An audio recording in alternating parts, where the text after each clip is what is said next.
What's up fish friends, it's Alex here, your friendly reef dork, and today I'm going to tell you 6 essential mods for your Red Sea Reefer aquarium. Now before we get into that, by clicking on this video I'm afraid you are now legally obliged to subscribe to the channel. It's a technical issue that I'm trying to work with YouTube to fix, but for now I'm afraid you are obliged to subscribe and hit the notification bell. Now there's links to all the stuff I talk about in the description. Let's get to the mods.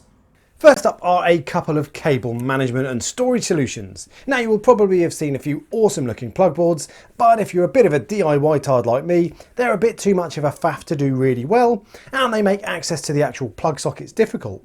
But there's nothing worse than cables everywhere, so I'd suggest something like the D-line cable tidy box. They only cost a few quid, they'll fit a full 6 plug bar, they require zero installation work, they still allow easy access to your plugs, and they keep your cabinet looking nice and tidy. And as a Brucey bonus, you can add smart plugs so you can turn your equipment on and off by phone, or even by Alexa. Alexa, turn skimmer on.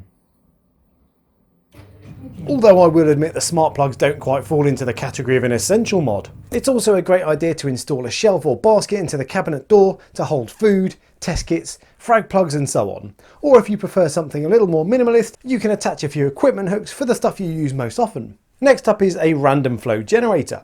These are nozzles that replace the stock outlet into your aquarium. They're a really simple device that redirect the constant flow from your return pump into random patterns, which means any corals in the path of the return pump flow will get a more dispersed current of water, and they seem to create really good random flow patterns across your entire tank. The one I have also has twin heads that further reduces the blast and is made from lock line so you can point it in whatever direction you want. Number 4 on my list of essential mods for your Red Sea Reefer is a gate valve. The stock solution is a diaphragm that helps you silence the overflow, but over time the diaphragm can clog, which makes them hard to adjust and means you may have to remove it to give it a clean. A gate valve is less likely to clog and allows you to make finer adjustments so you can more precisely control the water level in your weir box. It's also much easier to fit than you might think, and there's a handy guide on Reef to Reef to set you in the right direction.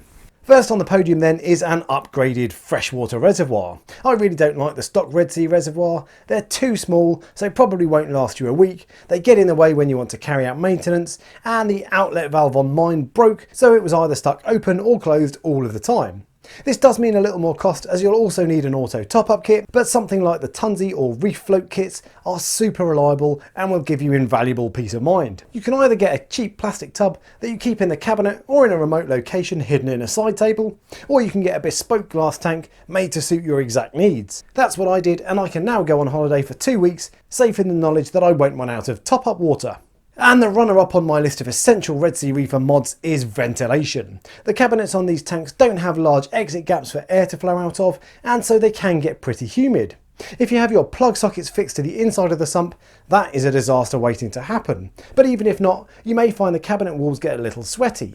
As that sweaty water cools, it then drips down the cabinet and onto the floor of your sump, or out of the cabinet and onto your living room carpet. My tank had been running for a year before I installed fans, and I found the floor around the tank was ever so slightly damp at times. So over a long enough period of time, it could give your significant other solid grounds for complaint. But simply installing a couple of PC cooling fans takes care of the issue. They don't have to be powerful. I have two 1500 RPM fans which have completely dehumidified the cabinet. One sits at the exit part of the cabinet and the other sits in the middle of the sump.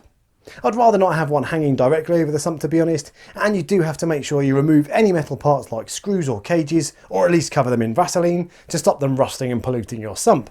And the most essential Red Sea Reefer mod is proper automatic cabinet lights. I've played around with all sorts of lighting solutions over the years, and these IKEA units are by far the best I've found. They come on automatically when you open the door, they're modular so you can fit as many as you like, and they're mains powered, which means they're really bright and you won't have to bother replacing batteries every few weeks. Now while they're from IKEA, they're also available on eBay for those of us who hate IKEA trips. You'll need a 4 power cable, a trad-free driver, and of course the lights, which are called Norfly, but I'll put all the names in the description. The lights come in various lengths from 32 to 92 centimeters, so they fit all along the top and side of the cabinet. There are no parts on the casing that look rustable, but you should of course keep an eye on that just in case. A good set of cabinet lights makes life so much easier, and I can't quite believe it's taken me this long to find the perfect solution. So there you have it then, they are my top 6 essential modifications for a Red Sea Reefer aquarium. Now if you haven't already done so, make sure you discharge your legal obligations by subscribing and hitting the notification bell, and I'll see you next Friday.